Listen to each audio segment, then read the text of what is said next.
정청래 민주당 대표가 조국 혁신당과의 합당을 제안한 이후 당내 잡음이 끊이지 않고 있습니다. 시간이 갈수록 합당 제안 방식과 시점이 부적절했다는 지적을 넘어 합당의 실익이 없다는 이른바 합당 무용론이 당 내부에서 힘을 받는 모양새입니다. 강득구 민주당 최고위원은 5일 국회에서 기자회견을 열고 선거는 결국 중도 확장에서 결정되는데 중도층이 고개를 젓고 있다고 지적했습니다. 민주당과 조국 혁신당의 합당이 오히려 중도층의 이탈을 불러서 지방선거에 불리하게 작용할 것이란 설명입니다. 이재명 대표 체제 때 최고위원을 지낸 의원들을 중심으로 민주당과 조국 혁신당의 합당 논의를 6월 3일 지방선거 이후로 미뤄야 한다는 지적이 잇따랐습니다. 이와 함께 정 대표의 전 당원 여론조사 실시 제안에 대해서도 비판의 목소리가 이어졌습니다. 이런 상황에서 정 대표는 초선 의원들과의 만남에서 경청의 시간을 갖겠다면서도 당원들이 가라면 가고 멈추라면 멈추겠다며 전 당원 여론조사 실시의 뜻을 굽히지 않았습니다. 반면 민주당의 초선 의원 모임 대표인 이재강 의원은 합당 찬성 의원이 극소수라며 지방선거 이후 합당을 논의하자는 기존 입장을 유지했습니다. 전현직 최고위원부터 현역 초선 의원들까지 합당 논의를 멈춰야 한다는 당내 비판 목소리가 잇따라 나오면서 합당을 둘러싼 갈등 양상이 당분간 지속될 것이란 전망이 나옵니다.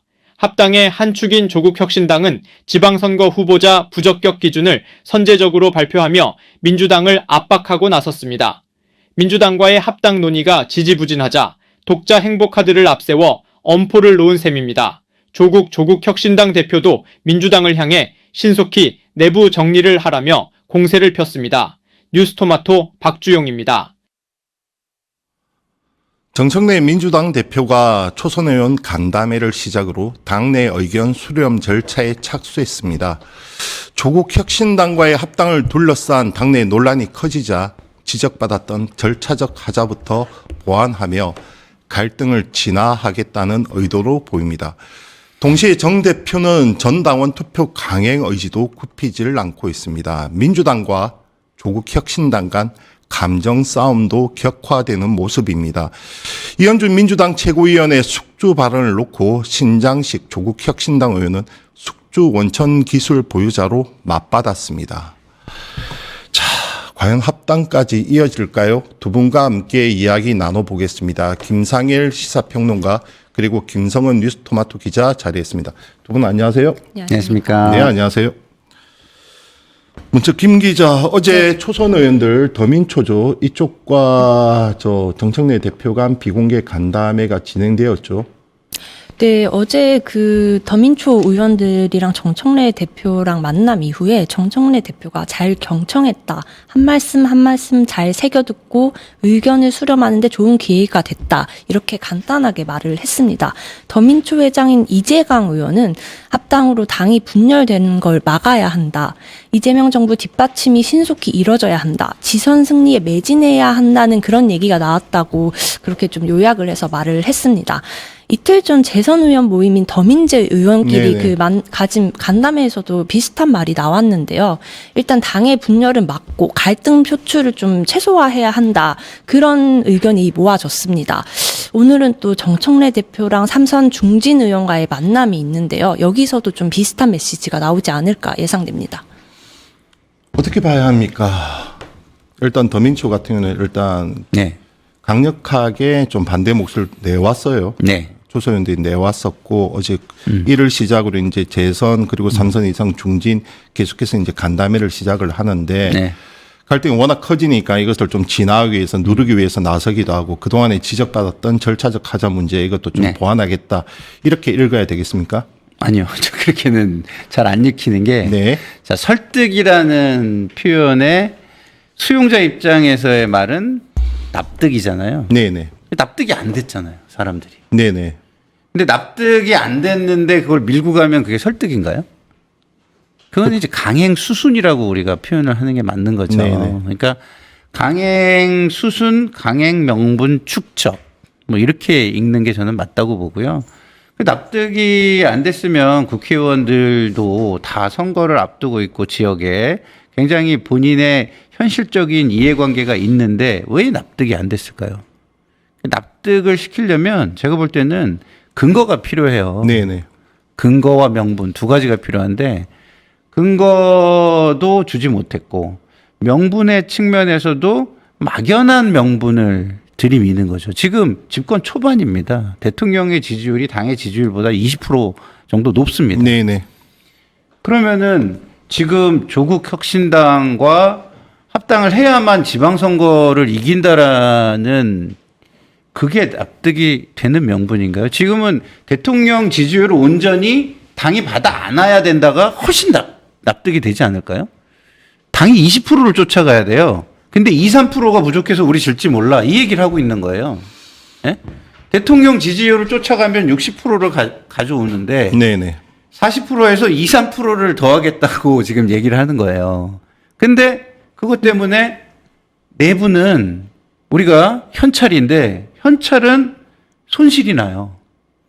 근데 어음은 들어올지 안 들어올지 이게 부도가 날지 아닐지도 모르는 어음은 뭐 이게 뭐 굉장히 거액이다라고 얘기를 하고 있는 거예요. 근데 지금 당장 부도가 날지 모르는 회사는요, 어음도 할인을 해야 되는 겁니다. 네네. 예?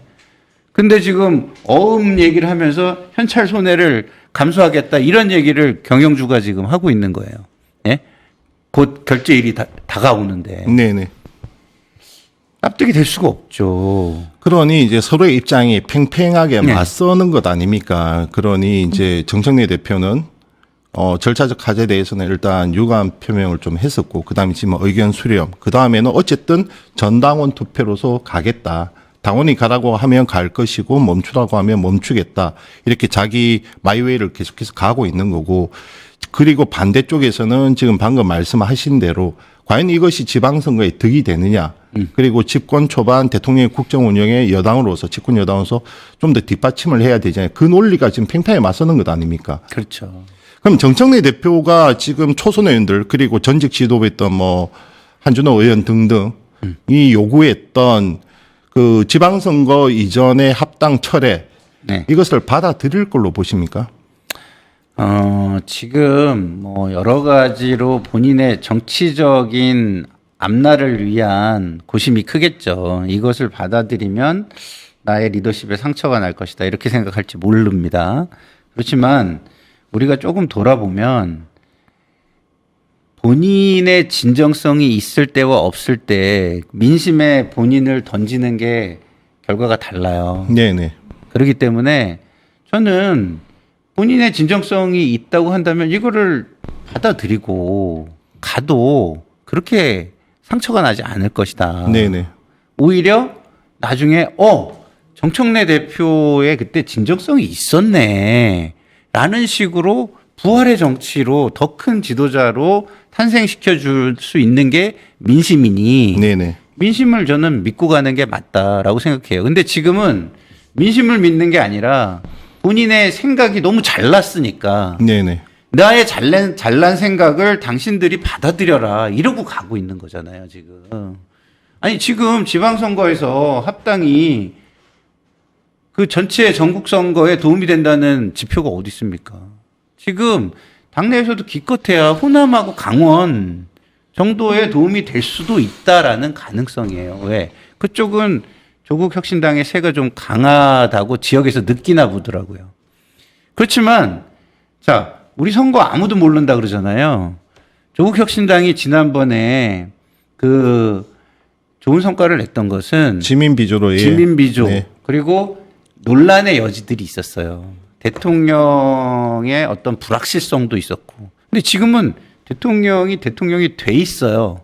그 불확실성도 굉장히 없는 거예요. 그러면 뭐가 더 많이 작용을 하냐면 거대 정당을 중심으로 한 사표 방지 심리가 훨씬 더 크게 작용할 수도 있는 겁니다. 다 가능성의 영역인데, 자, 정의당이 어떻게 지금 굉장히 저렇게 쇠퇴를 했습니까? 사실은 사표 방지 심리가 굉장히 크게 작용을 했기 때문에요.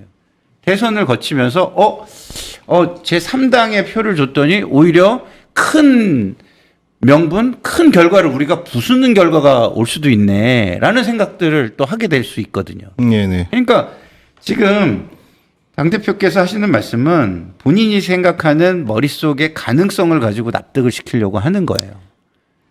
근데 그게 듣는 사람한테는 그게 아니라 피부로 와닿는, 대통령은 체감형 행정, 체감을 굉장히 강조하는데 지금 당 대표도 좀 그걸 좀 따라가셔가지고 지금 체감을 시킨다면 사실은 우리 못 되자고 이거 반대하는 거 아니잖아요.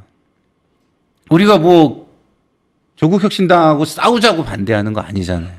그런 게 아니라 우선순위가 있고 지금은 집권 초고 이재명 대통령이 잘하고 있으니까 그것을 어젠다의 중심에 놓고 정치를 하는 게 맞지.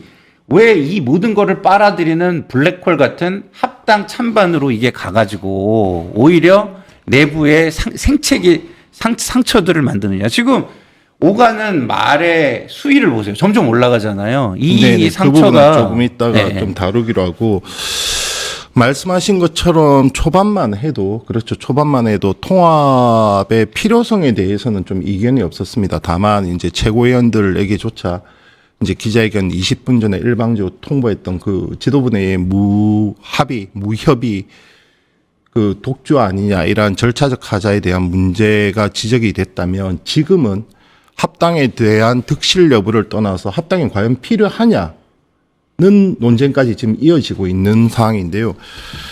자, 김 기자, 이런 네. 상황에서 어제 여론조사 결과 네. 하나가 나왔는데 지금 민주당이 무시 못할 여론의 흐름 같습니다. 어떻게 결과가 나왔습니까? 네, 어제 공표된 전국 지표조사 MBS 여론조사를 보면 전체 여론은 합당에 대해서 반대 44%, 찬성 29%로 부정적 의견이 더 많았습니다. 중도층에서는 반대 51%, 찬성 25%로 합당에 반대한다는 응답이 절반을 넘겼습니다. 민주당 지지층은 어떠했습니까? 네, 민주당 지지층에선 찬성 47%, 반대 38%로 찬성 응답이 더 높게 나타났습니다. 민주당 그 합당 추진에 대한 민심과 당심의 반응이 다르게 나타난 겁니다. 그 지지층에서는 찬성이 높다 해도 지선은 일반 국민이 투표하는 것이기 때문에 합당 이후 지지율에 대해서 좀 고민해 볼 필요가 엿보이는 지점입니다. 자세한 여론조사 결과는 중앙선거 여론조사심의위원회 홈페이지를 참조하시면 되고요. 그러면 이렇게 한번 질문을 드려보겠습니다. 그 사실상 이견이 없을 거로 보였던 1인 1표제 또한 네. 일방적이 아니라 6대4로 통과가 되었단 말이죠. 6대4가 아니라 53%죠. 왜냐면은 모수가 기준이 제적을 기준으로 네, 원래 하게 네, 돼 네. 있으니까. 예. 일단 찬성 반대만 놓고 얘기를 네, 해보겠습니다. 네, 네. 그러면 6대4 정도로 나왔고 지금 합당 여부에 대해서 양당 합당 여부에 대해서 물으니 반대가 44, 찬성이 29, 물론 한 27%는 아직 판단을 내리지 못했습니다. 네. 그리고 민주당 지지층으로 보면 찬성 비율이 높긴 하지만 네. 이것이 압도적이지는 않단 말이죠. 그렇죠. 그렇다면 어느 한쪽이 압도적이지 않으면 이것은 분열이라는 양상, 그 갈등을 좀 더 심화시킬 요인으로 작용하지 않겠냐, 이런 염려가 있습니다. 어떻게 봐야 됩니까? 그렇죠. 일단은 추세가 중요한 게 하나가 있고요. 두 번째는 이거를 결론으로 끝까지 밀고 갔을 때에 피아가 구분이 된다는 게 굉장히 큰 문제예요. 그러니까 당권파, 비당권파가 명확하게 눈에 보이기 시작하면 나중에 다른 판단을 할 때도 그게 일종의 보이지 않는 기준이 될 수가 있거든요. 네네. 굉장히 위험한 겁니다. 그렇기 때문에 우리가 대부분은 투표를 하지 않고 뭐 박수로 의결하자든가 우리가 뭐 힘있게 다 함께 동의하고 가자든가 이런 표현을 가지고 그것이 동의가 되면 그런 방식으로 가거든요.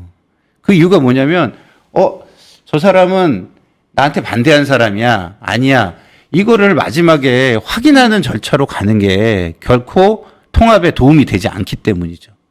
그런데 추세 자체도 처음에 말씀드렸지만 점점점 줄어들고 있어요. 중앙위원회 1인 1표제 같은 경우를 한번 보세요. 네네. 원래 처음에 그게 굉장히 근소하게 부결이 됐습니다. 근데 부결이 아니라 사실상 이거는 투표 불성립이었어요. 그렇죠. 의결 네. 종족수를 못 네. 채웠죠. 투표 불성립이에요. 그래서 그 다음에는 그 추세로 보면은 훨씬 압도적인 표차로 통과가 될 것이다. 왜? 더더군다나 올라간 안도 좀 어느 정도 보완이 됐어요. 맞습니다. 네. 보완도 됐고 추세도 그랬기 때문에. 그런데 이것이 뭐 찬반만 따지면 6대4라고 하시지만 사실상 이거 말이 안 되라고 보이콧을 했다라고 보여지는 표를 우리는 생각을 해야 돼요. 왜? 당대표께서 전화해가지고 이건 뭐 비밀 투표 뭐 이런 원칙에 굉장히 위배되는 일을 하신 거거든요. 그리고 투표의 상황을 보면서 투표에 영향을 주는 거는 선거의 대원칙에 굉장히 어긋나는 일을 하신 건데 그렇게 하셨는데도 전체적으로는 투표를 안 한 사람, 반대한 사람이 거의 47점 몇 프로. 그러니까 한 뭐 그냥 소수점을 제하면은 47%에 해당하는 사람이 찬성하지 않은 거입니다. 추세상 보면 굉장히 1인 1표라는 어마어마한 명분을 가진 거조차도 하락했어요. 그 이유가 뭐냐? 이게 1인 1표 제 자체의 문제가 아니고 합당 찬반 자체의 문제가 아니라 변질이 됐어요. 문제가 어떻게? 당대표가 믿을 수 있느냐? 당대표를 신뢰할 수 있느냐의 문제로 이게 변질이 된 겁니다. 당대표가 이야기하는 얘기가 정말 1인 1표제 맞아? 당대표가 하고 있는 얘기가 정말 합당 찬반의 문제가 맞아? 그 뒤에 다른 당대표의 의도가 있는 건 아니야? 라는 신뢰의 문제로 변질이 됐기 때문이에요. 사실 1인 1표제 그거 하나만 딱 놓고 이 신뢰 문제가 없으면 이건 압도적인 찬성으로 가야 되는 겁니다. 그렇기 네. 때문에 정청래 대표가 이 부분을 굉장히 저는 심각하게 봐야 된다고 봐요. 지금 여기에서 오늘 아침 혹시 보셨는지 모르겠지만 동아일보 단독 보도를 보면 민주당의 대외비 문건을 네. 동아일보가 네. 입수해서 읽었습니다. 보도를 했는데 지명직 최고위원을 조국혁신당에 네. 준다. 그리고 합당 일정 시간표까지 담겼단 말이죠. 그러면 이것이 지금 설로만 제기되었던 미략설을 뒷받침하는 일종의 근거로 작용할 수 있어서 당내 분란은 더 커질 수밖에 없게 됐고 그다음에 또 하나 지목해야 될 점이 저희가 우려도 했지만 민주당과 조국혁신당 간에 지금 감정 싸움이 생겼단 말이에요. 서로 간에 오갈 수 없는 단어들, 어휘들이 사용되면서 오히려 통합을 추구하기 이전보다 훨씬 못한 서로 간의 적대감, 감정, 분열, 대립 이것만 드러났기 때문에 과연 무엇이 지금 남는 것인지 모를 지경까지 되었습니다. 그래서 첫 번째 이 대비 문건 보셨을 건데 네. 기사를 봤습니다. 이게 사실이라면 좀 심각한 내용일 수밖에 없습니다.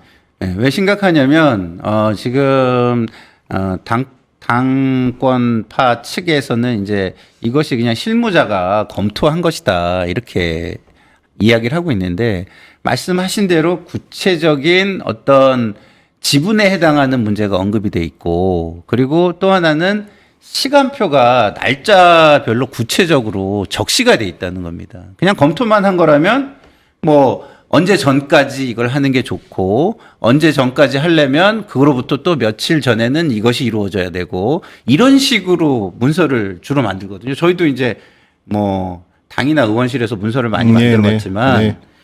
며칠 날 뭐해, 며칠 날 뭐해 이거와 이게 언제 기준으로부터 우리가 이거를 하려면 언제까지는 요걸 해야 되고 언제까지 이거 하는 게 좋다. 이게 검토지. 예? 저렇게 날짜를 딱 받고 최고위원은 누구시고 이건 계획이죠.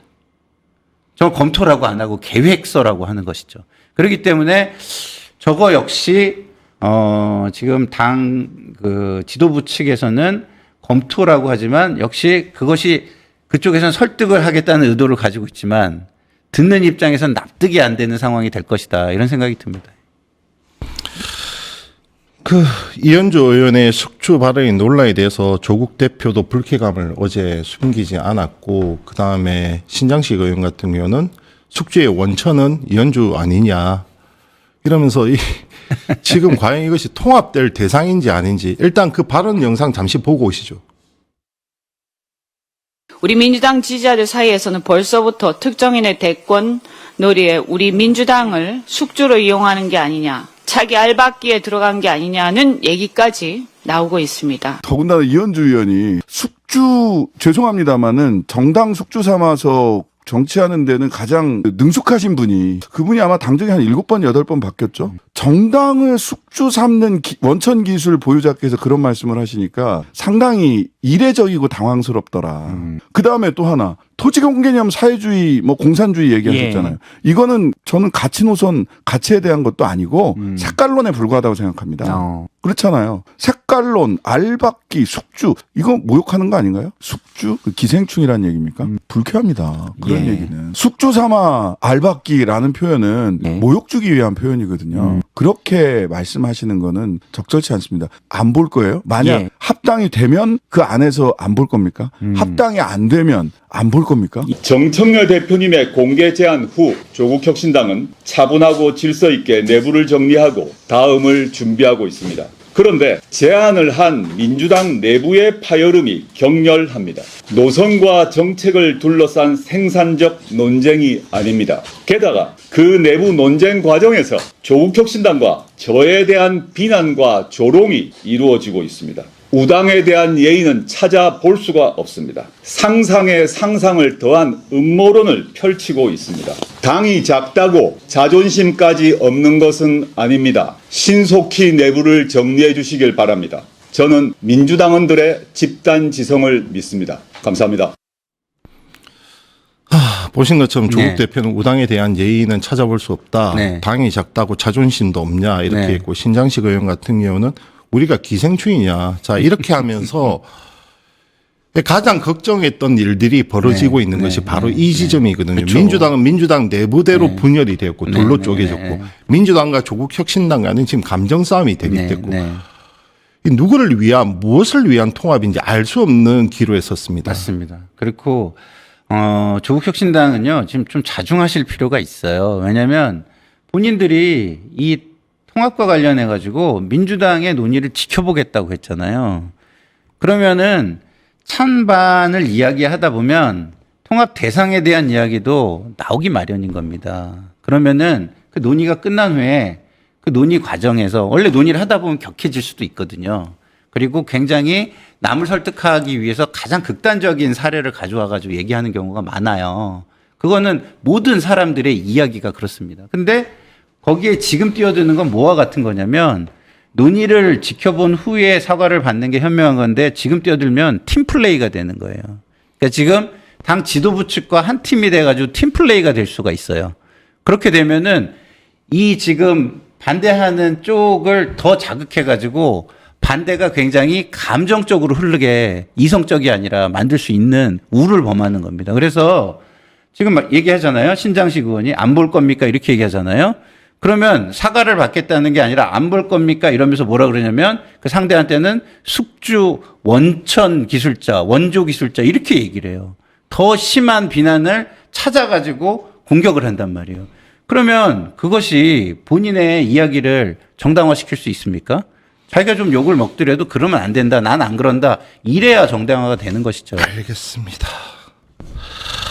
서로 이성 좀 찾았으면 좋겠습니다. 지금까지 김상일 정치평론가 김성인 뉴스토마토 기자와 함께했습니다. 두 분 수고하셨습니다. 감사합니다. 네, 감사합니다. 유튜브 구독하고 실시간 채팅과 댓글을 남기시면 매일매일 실천 TTCO를 드립니다. 참여 방법은 통통물 어플을 다운로드하고 회원가입과 로그인을 해주세요. 마이페이지에서 나의 회원 고유 번호를 복사해주세요. 유튜브 구독 후 실시간 채팅이나 댓글창에 고유 번호를 한 번만 입력하면 준비 끝! 지금 유튜브 채팅과 댓글 쓰기 참여하고 실천 TTCO 받아가세요.